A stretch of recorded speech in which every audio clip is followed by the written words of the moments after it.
Здраво, вие слушате Радио Канал 103. Ова е 41-то издание на емисијата ТВ 103, специализирана радио емисија посветена на актуелни и на квалитетни ТВ серии, а денес ќе ви говорам за една серија која што многу брзо премина во културен феномен, односно се вгнезди во тој сајткајст на колективното свесно и несвесно. Именно викендот кога за прв пат се појави на Netflix и старо и младо ја изгледа и си одбра свој фаворит од понудената широка лепеза на анимација која што ја нудеше првата сезона, која беше спакувана во овие 15-минутни епизоди во кои беше разработен заемниот однос на човекот со технологијата, беа оживеани роботите и им беше подарена човечка душа со која требаше да се соочат, нели, со моралните дилеми кои што доаѓаат заедно со самата задача со кој човекот од секогаш, нели, се борел длабоко во себе, а при тоа понудија дивергентни светови во кои што беа сместени овие приказки. Минатиот викенд се појави втората сезона на Love, Death and Robots во редуциран облик и време траење, за разлика од првата, но сепак сметам дека е важно да се искоментира содржината со која се соочуваме во борбата помеѓу човекот и машините, колку си помагаат и колку си одмагаат во заедното кохабитирање. На почетокот на емисијата слушнавме 3 композиции од бендот Filter, односно тоа се композициите Welcome to the Fold, The Best Things и Take a Picture, кои се наоѓаат на албумот Title of Record од 1999 година, вториот нивен албум на алтернативниот рок бенд од Кливленд, создаден по напуштањето на Ричард Патрик на Nine Inch Nails, достигнувајќи инстант успех со нивниот албум првенец Short Bus. Вториот албум е издаден за Reprise Records, снимен во новонаправеното домашно студио на Ричард.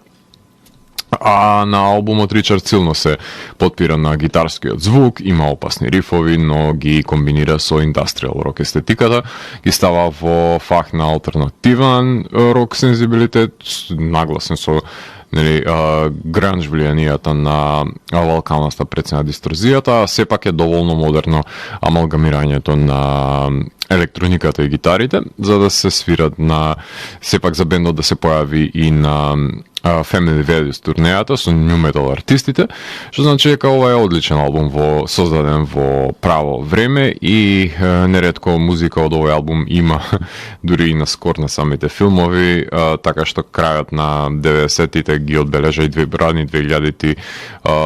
самите саунтраци на The Crow и Spawn, така што често сте налетувале, предпоставувам, на Filter баш во ова варијанта, односно помеѓу другите актуелни бендови од тој период, така што и композициите кои ги слушнавте се најдоа на самите носачи на звук од филмовите. А во продолжение слушаме една композиција од Rage Against the Machine, заради тоа што сте безобразни, тешко ви е да носите маски, а немате проблем да си правите лице едни на други, така што додека не ви дојде памет, ги слушаме Rage Against the Machine, го преслушуваме албумот Renegade, со надеж дека штом ќе ја преслушаме нивната дискографија во целост, можеби овај ковид кошмар ќе заврши. Дојдени сме до композицијата I'm Housing и потоа ќе слушнеме најавата за самата серија за која што ќе ви говорам. Така што доколку сакате да дознаете кои ќе бидат новите предизвици на луѓето и роботите, тогаш вие сте на вистинската фреквенција која понира од сферата помеѓу појавното и имагинарното, кај што се крие еден притаен меѓусвет, нудејќи можности за одгатнување на енимите на постојањето. Јас сум Златко Ѓелевски, а ви останете вклучени. Започнува програмата на ТВ 103. Вие слушате Радио Канал 103, ова е емисијата ТВ 103 со своето 41-во издание, посветено на ТВ серијата Love, Death and Robots, која што е символизирана во самиот наслов со емоджи, односно наместо end некаде може да забележите како се употребува плюс. Представува пред се американска анимирана антолошка стриминг ТВ серија, продуцирана од страна на Тим Милер од Deadpool, потоа Джошуа Донер и Дейвид Финчер и Дженифер Милер. Станува збор за ТВ серија која што за првата сезона од серијата не ви говорев во 407-то, ако не се лажам, издание на Данс и Макабре, во период кога еднаш во 6 месеци правев рекапитулација на најквалитетните ТВ серии, па првата сезона за едицијата на емисијата за првата половина, нели, за 2019 година се најде на второто место на листата, заради тоа што беше еден чекор за Чернобил, од што можете да заклучите колку големо значење и придавав на првата сезона, и која сега веќе е револуционерна сама по себе. Денес моите критички осврти во поглед на ТВ сериите може да ги слушнете исклучиво во оваа емисија и да не се повторувам со излегувањата за првата сезона. Ја имате на располагање 407-та епизода на Mixcloud, на Мега, така што таа ви е достапна и може да слушнете за што точно станува збор во првата сезона, во која што ги истакнувам, нели, моите фаворити од самата антологија. The Witness дефинитивно до ден денес е според мене најдобрата епизода која што била снимена во оваа серија. Серијата Тим Милер и Дейвид Финчер пред 20 години ја имаат замислено како една нивна нова адаптација на анимираниот филм Heavy Metal, и по успехот на Deadpool Тим одлучува дека по секоја цена мора да се реализира таа идеја и наместо да работат на долгометражен анимиран филм се одлучува да ангажираат мали аниматорски студија да сработат кратки филмови во различен стил и сите тие да ги вклучат во еден масивен омнибус кој содржаше 18 епизоди и во целост го објавија на 15 март 2019 година. За разлика од првата сезона, втората сезона беше објавена во целост на 14 мај, 2 години подоцна, брои само 8 епизоди и најавено е дека третата сезона ќе биде објавена наредната година, која што исто така ќе брои 8 епизоди, што значи дека ја преполовија фактички втората сезона за да го искористат моментот на популарност, објавувајќи ја првата половина оваа година, а останата да ќе се доработи, нели, за до наредната. Тоа значи дека овие 15 минутни епизоди од втората сезона, доколку сакате да ги погледнете, ќе ви бидат потребни околу 100 минути, односно како да се гледале еден долгометражен филмски омнибус, така што на крајот на денот пак Милер и Финчер успеа да создадат еден своевиден антолошки филм покрај предизвика да се направи антолошка серија. Јас сум голем противник на снимање на 20 на епизоди на која и да е ТВ серија, затоа што нема толку голем креативен потенцијал ниту една екипа да создаде барем не во историјата на телевизијата, со што би креирале доволно забавни епизоди кои, нели, ќе содржат квалитативи од почетокот до самиот крај, една конзистентност на квалитетот повеќе ја сакате, но не барем на која јас со моето 30 годишно гледачко искуство сум посведочил. Сега може би има. На хартија, идеален е потегот на објавување на сезона со 8 епизоди, на која и да е серија, меѓутоа веќе ја подигнаа високо границата со првата сезона и разочарувањето од втората сезона е неминовна и не може да се долови доволен диверзитет во 8 епизоди, кој претходно бил присутен во 18, па макар и тоа да се најдобрите 8 кои ги имаат на располагање за објавување, и колку и да се обидувам да ги потиснам очекувањата, што како критичар ми е професионална должност, втората сезона морам да заклучам дека е избрзана и не шарено лика на тематски и на формалистички аспект. Точно е дека Access и Blur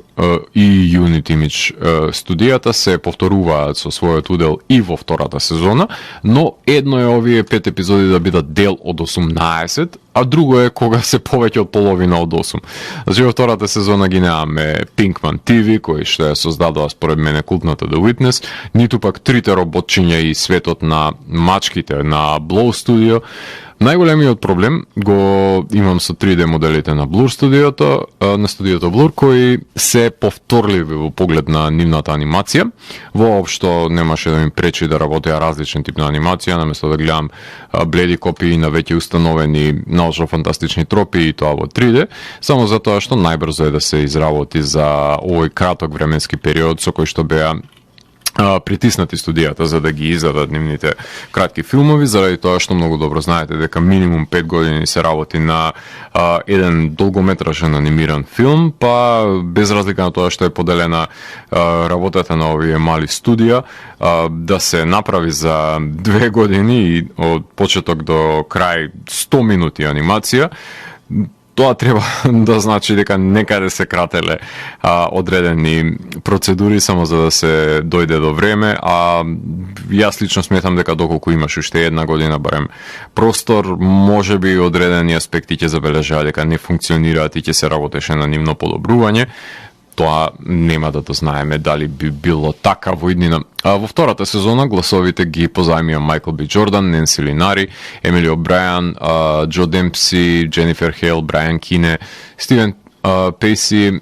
Скот Уајт и многу други актери. Може би и Филип Гелат не мора да го адаптира скоро секој сценарио, може би треба да се отстапи повеќе простор за други гласови, пред се да слушнеме не само во доменот на студијата на анимација, туку и на полето на пишаниот збор, затоа што сите проблеми најпрво никнуваат таму. Не е никаква случајно што сите инвентивни епизоди не се адаптирани од Гелат. Конкретно не е ни така ни во првата, ни во втората сезона. Сепак добиваме 100 минути во кои можеме да уживаме како човекот од блиска иднина е ставен во незавидна позиција, со предизвиците пред се со кои што се соочува со ригорозноста на технологијата, која колку и да му е од корист, кога треба да ги надополни неговите недостатоци, толку знае да добие превласт над неговото тело и да се претвори во убиствена машина, доколку во незиниот код напишани се редови на команди за уништување на човечкиот род благодарение на овие машини. Netflix во анимираниот оддел во 2020 година издадува историската Deliberator, а во аниме одделот се хиперактивни оваа година, издавајќи ги High Rise Invasion, Pacific Rim The Black, Dota Dragon's Blood, The Way of the House Husband и Ясуке. А во најава им се Еден и Masters of the Universe Revelation на Кевин Смит. Секако во одделот за анимација за деца исто така нема застојка и нив, и со оглед на тоа што станува збор за серија во антолошки формат, тука ќе морам засебно да ги анализирам епизодите, бидејќи нема некакви си заеднички нишки па да зборувам обобштено за нивното создавање и пред се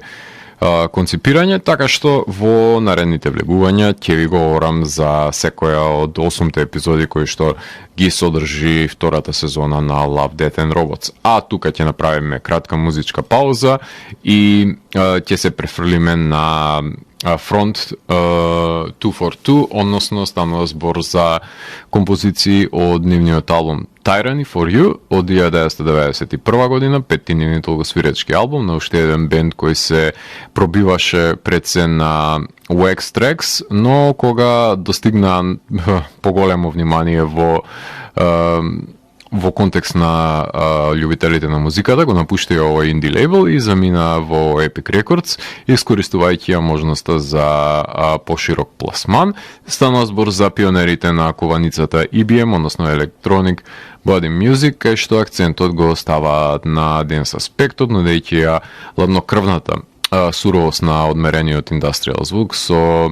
засеците на синтесайзерот кои што пробајуваат помеѓу, што го образува преценивниот препознатлив звучен амалгам на овој белгиски бенд. Од Tyranny for You ќе ги слушнеме композициите Sacrifice, сега веќе култната Rhythm of Time и Молдавија. Така што уживајте со Front 242 и потоа се враќам во да ви говорам за првите 4 епизоди од втората сезона на Love, Death and Robots. Вие слушате Радио Канал 103, ова е 41-то издание на емисијата ТВ 103, посветена на втората сезона на Love, Death and Robots. А првата епизода од втората сезона е насловена како Automated Customer Service, која што е режираат Meat Debt, односно Кевин Ван дер Мейрен, Дейвид Николас и Лорен Николас адаптираат Џон Саутси и Мед Типт и се работи за краток расказ на Џон Скалци и кое што е одработено од страна на студиото Атол. Во футуристичка комуна на пензионери ангажирани се роботи да им бидат помошници на нивните секојдневни активности. Меѓутоа во домот на една бабичка Женет, сенаменската правосмукалка Vacuum-Bot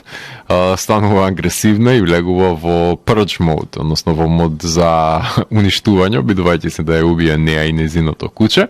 Ова е урневесен почеток на сезоната, една хумористична акциона епизода, која делува можеби на прв поглед како некако си исполиран филм на Pixar да гледате, меѓутоа е сосема насилна епизода која што никогаш нема да го забележите. Таков вид на прикажување на насилство на анимација од Pixar, која што е едно ветувачко отворање, кај што искористена е научно-фантастичната девиза дека ако ја има слободата на избор, вештачката интелигенција би го сотрела човештвото, доколку нели се разбира, некој има впишано во незиниот код дека треба да се сотре. Една забавна епизода, според мене најдобрата од сезоната. И од тука се оди надолу. Таа ми е аналогна на трите роботчиња од првата сезона во светот на мачките, само што тој свет е заменет со пензионери кои не се предаваат толку лесно во нивните домови. 3D анимација со светли тонови, која што ме потсети на епизода на еден мој пријател кој однесе неговата румба на поправка и ми кажа дека румбите кои ги има дома си имаат нивна некаква заемна комуникација кога му е чистат просторијата, така што веќе соработуваат, односно говорат на нејасен јазик за луѓето овие машини. Личен фаворит ми е оваа епизода за сезоната. Втората епизода е Ice, ја режира Роберт Воли, ја адаптира Филип Гелат, расказ на Рич Ларсон, која што е сработено од страна на студиото Passion Animation. Стана збор за двајца браќа, Седжвик и Флечер, кои што заедно со нивната фамилија се имаат населено на една замрзната планета под мраз, која што веќе е норма да се биде генетски модифициран човек и братот кој не е модифициран е изродот од околината. Браќата се здружуваат со нивни врсници кои имаат некаква си практика на кршење на мраз за да се сведе оваа нивна опасна игра на coming of age предизвик, за да се погледне скокот на неонските хитови кои што воодушевува секако. Научно-фантастичните аспекти се присутни во контекст на модифицираните ликови, цртежот е интересен и несиметричен со издолжени раце и нозе, што ми се допаѓа, скокнува од нормата која што веќе ја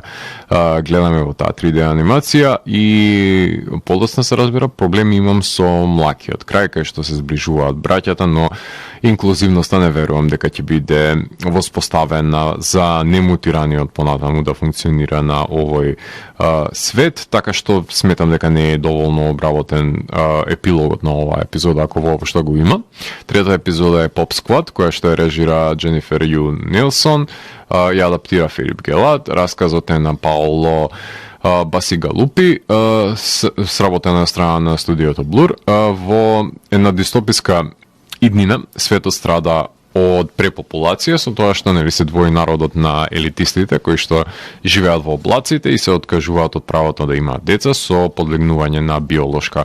бесмртност и обичен народ кој што живее на земјата, кај што се размножува на самата земја и чии што родители се прогонети од страна на полицијата, од која составен дел е и протагонистот на епизодата, кој што ги согледа децата, ќе добие сосема поразлична представа за нив и ќе го смени мислењето за тоа што значи да си родител. Избледена копија на Blade Runner, не само што е светот со летечките автомобили, туку и концептот за индивидуата која се бори со колективот и го менува својот тврдокорен став, кога нели ќе согледа за што се борат антагонизираните од општеството, клише до клише, постерилен концепт не можеле да инкорпорираат, кој од кој е поистрошено од овие тропи. Од друга страна, секојаш ќе пали оваа тематика затоа што се базира на провереноста на конвенциите, јасно разбирлива ќе биде за сите гледачи, така што иако теренот е добро познат, епизодата се движи во добро познати улички, но не е на одмет да се повтори кажаното, секако за да биде мајка на знаењето. Интригантен е концептот на кој што се раздвојуваат елитата од односно се имам богаташите од сиромашните, кастите кои се воспоставуваат, меѓутоа хуманата димензија и дури и самата таа е пластифицирана и ставена во едно обланда на клише, така што сметам дека иако има индивидуални проблесоци во оваа епизода и хумана димензија која секако дека ќе ги допре гледачите, бара многу повеќе работа и многу повеќе внимание. Мислам дека да би имале уште една година да ја доработат, дека би извадиле нешто по-уникатно наместо да се подпираат на овај комфорт, односно на удобноста на клишеата кои што и нуди научната фантастика. Сноудниот дезерт е четвртата епизода во режија на Леон Береле, Доминик Бодуин и Реми Козури и Максиме Луере, а ја адаптира Филип Гелат, расказот е на Нил Ашер и сработено е од Unit Image. Стана збор за албино маж кој што е прогонет поради невообичаените способности на неговото тело да се регенерира, станувајќи речиси бесмртен. Уште нешто допираме до идејата за бесмртноста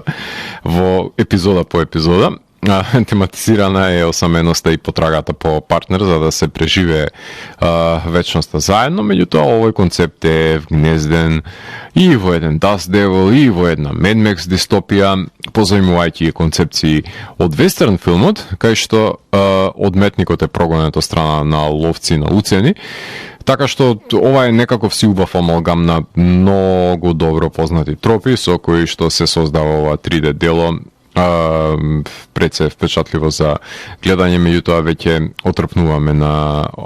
работата на Unit Image и уште нешто потенцирам, ова се сепак концепции кои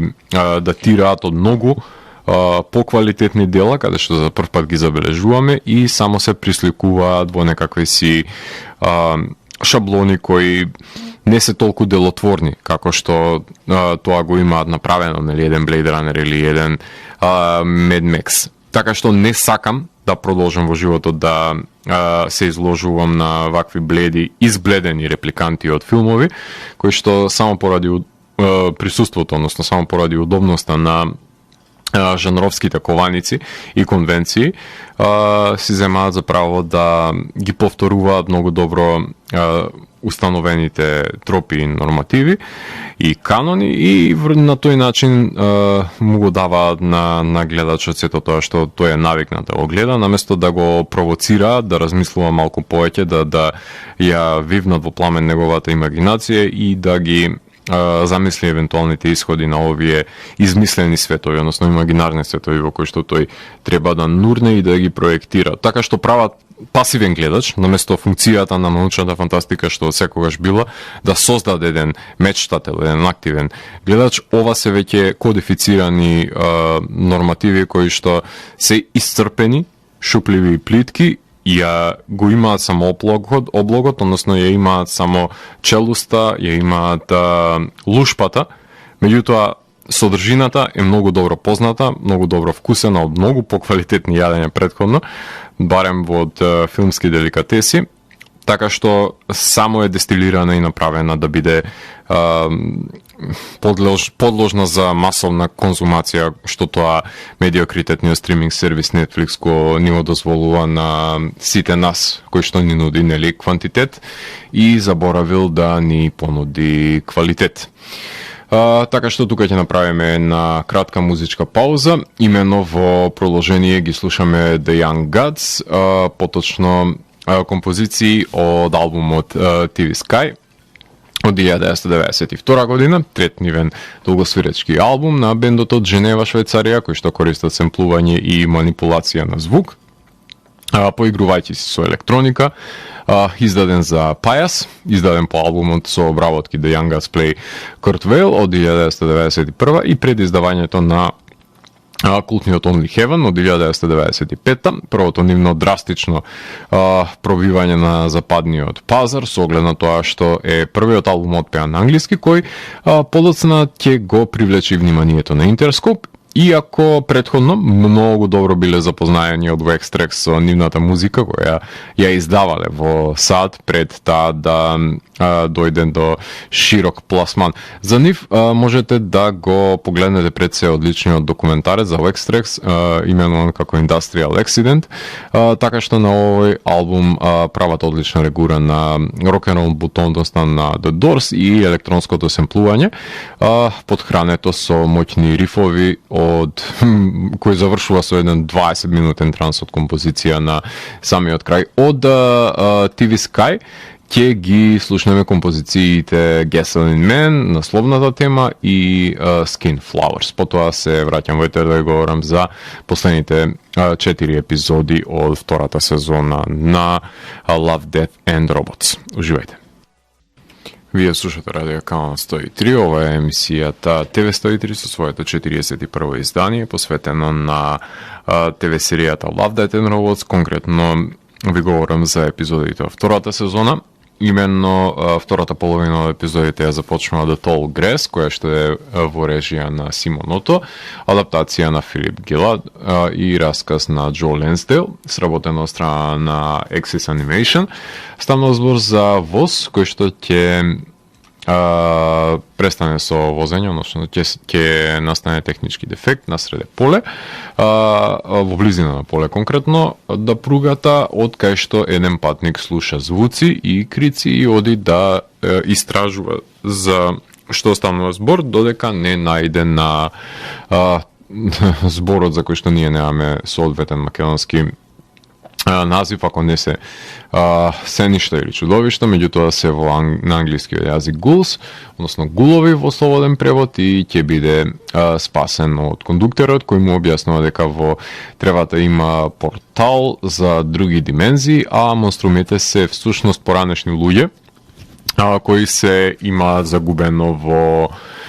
тревата. Функционира како расказ на одличниот хорор писател Ленсдейл и убаво е што ги обработуваат пред се неговите дела, дури и во анимирана форма ако треба, но тие пред се напишани пред десетици години и пред децении, мислам, и треба да се адаптира нешто поново и нешто потековно, меѓутоа квалитетот секако дека е присутен. Ова е хорор расказ со сите потребни нишани и ништо повеќе од тоа. Не знам зошто се наоѓа на оваа антологија, не се ни бунам, меѓутоа може би подобро би котирал во некаква си исклучиво хорор антологија. Не знам каде се тука роботите, но има научно-фантастични тропи, ајде да речеме, со тоа што сепак надприродното се повикува. Шестата епизода е All Through the House, режирана од Елиот Диер, адаптација на Филип Гелад, расказ на Жоакин Хиндерманс, сработено од Blink Industries. На Божиќ децата слушаат дека има дојден од Дедо Мраз во нивната куќа да ги дава неговите подароци, па се симнуваат да го видат и да го пречекаат и се преплашуваат кога ќе забележат дека тој всушност е монструозно битие со дланки и канџи на неговото лице кои ги мириса дали биле тие деца добри и им ги повраќа буквално посакуваните играчки. Што би направил доколку не би биле тие добри? Тоа е прашањето што ги мачи децата, но и тоа ќе биде доволно застрашувачко за нив, за да не станат лоши и непослушни пред се. Тука исто така ќе да ги нема роботите, но и оваа епизода е хорор расказ кој што повеќе би наликувал на и бил работен во манирот на делата на Арел Стайн, односно до Young Adult новелите кои што ги има работено за младата читателска публика, Gateway хорори што ги нарекуваме, со монструм кој е фамилија на Ксеноморф и монструмот од Quiet Place е квалитетна епизода за краткото време на која што се појавува, за разлика од многу други епизоди од втората сезона е заокружена и има интересна идеја во начинот на кој што е прикажан Дедо Мраз во ова ксеноморфна овој ксеноморфен облик.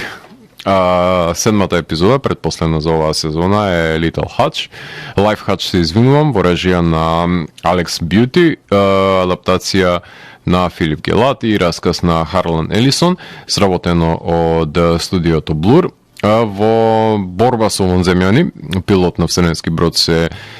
судира со астероид и треба да се бори со паралелно и со вештачка интелигенција на леталото, односно со роботот кој што ќе го нападне внатрешноста на бродот. Микросеквенца која можеби најмалку ми се допадна од оваа сезона, затоа што вклучуваше борба која ми наликува на видеоигра, немаше ништо позначено да приложи, никаков контекст, нити па да привлече нешто со овој лик кој што го синхронизира Майкл Би Џордан, дали воопшто би било грижа за него и со што тој всушност се соочува и кои се реперкусиите на истото и дали сето тоа е изразено со помош на филмскиот јазик или е само една незавидна ситуација во која што се наоѓа еден пилот кој нели се бори со машините насреде една вселенска, една галактичка војна. Ме потсети на руските роботи од првата сезона на самиот крај, кои исто така не ми беа по мерак, меѓутоа ги исполнува тие критериуми што треба да се најде на самата антологија, односно е научно-фантастична дело кое што и тоа како го воспоставува студирот помеѓу човекот и роботот, меѓутоа квалитативно е далеку под сето тоа што смее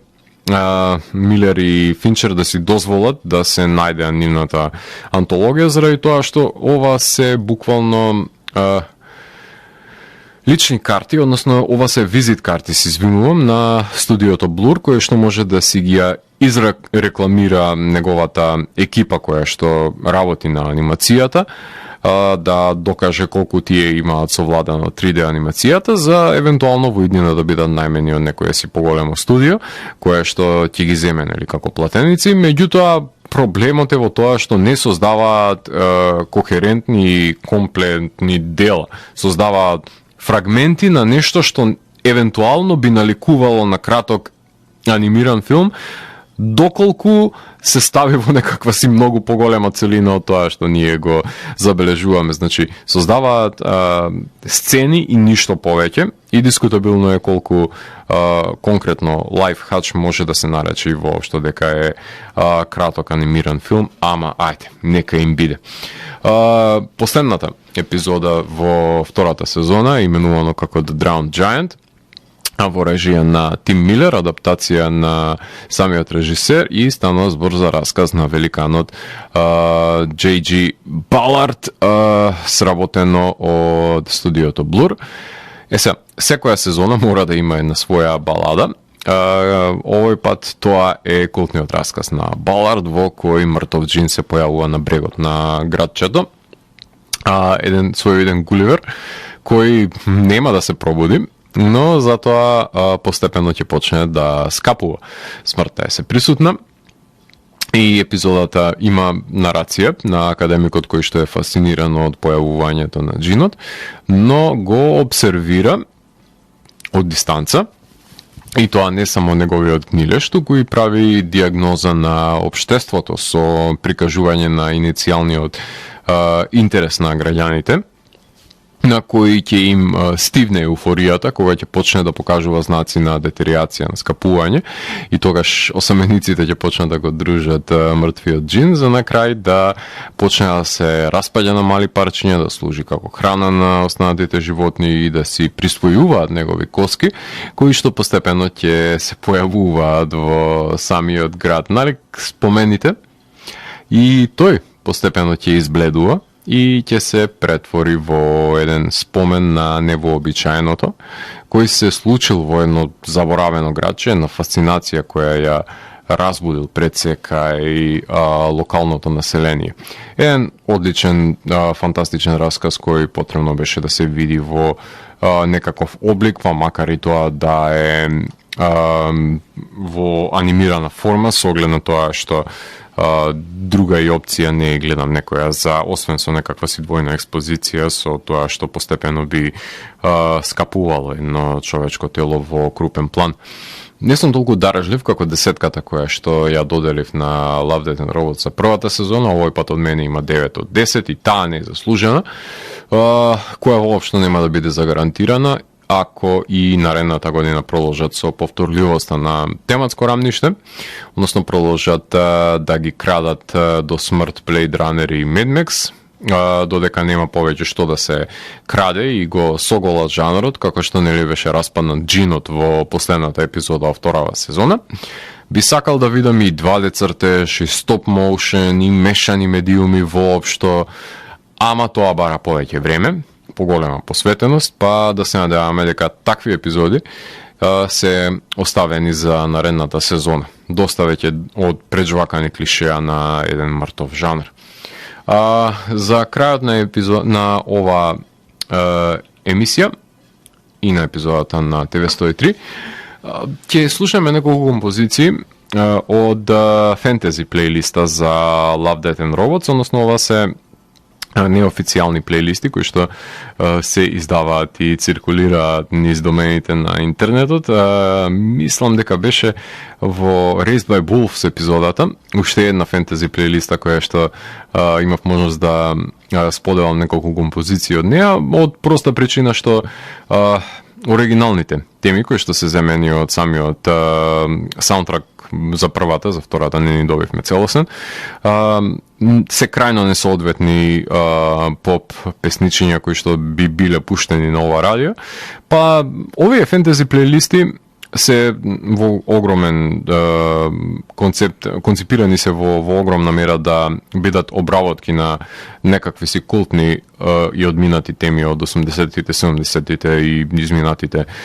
децени, со тоа што е едно убаво реимагинација на сето тоа што било квалитетно на музички план во изминатите децени. Така што во продолжение на емисијата ќе ја слушнеме Heart of Glass во една верзија на Peroxide, ќе ја слушнеме Blue Monday на електроника, ќе ја слушнеме Brainstorm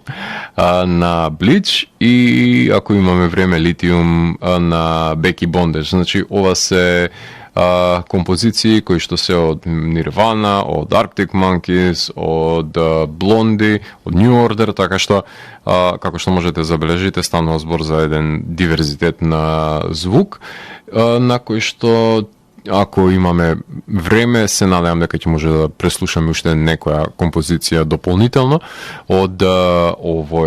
од оваа прекрасна селекција пред се на обработки кои што се наоѓаат на фентези плейлистата за Love, Death and Robots. Вие го слушавте 41-то издание на емисијата TV103 со Златко Ѓелевски, каде што покрај нели музиката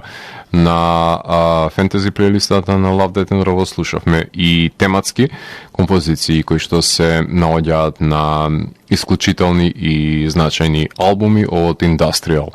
провениенцијата. Во ова издание на TV103 детално ги анализиравме погодностите и недостатоците на втората сезона на Love, Death and Robots. TV103 е уникатен сигнал кој се појавува секој четврток на оваа фреквенција и во рок од 2 часа ви нуди длабински поглед во значењето на актуелните ТВ серии. До наредното издание, гледајте ТВ серии и останете вклучени. Чао, чао.